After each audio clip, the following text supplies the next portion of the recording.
Alright, in this video we are going to look at how we can go ahead and solve systems of equations by graphing using this calculator. So let's go ahead and take a look. It's very similar to another one I have on solving equations with the graphing method.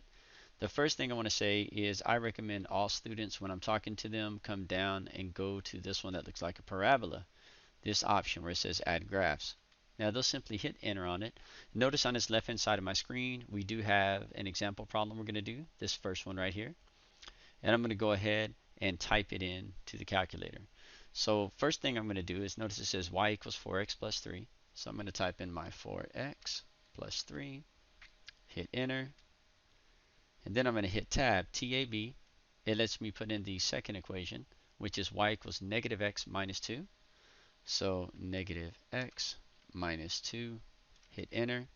Notice we do have an intersection there, and to me it looks like this is roughly at negative 1, but we'll verify that.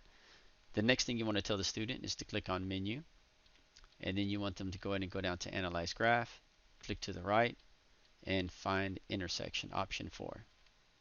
Now you want to scroll this over and click OK, and then move it to your right to get your upper bound, click OK, and notice my point is negative 1, negative 1. Now if you ever want to move that right, you can put the hand over it, tell the students to hold it down, and they can move that order pair over so they can see it better. This really comes into play whenever you have one that's sitting on a black line and it's hard to tell if it's a negative sign or not. And that's all there is to solving systems of equations by graphing with this calculator.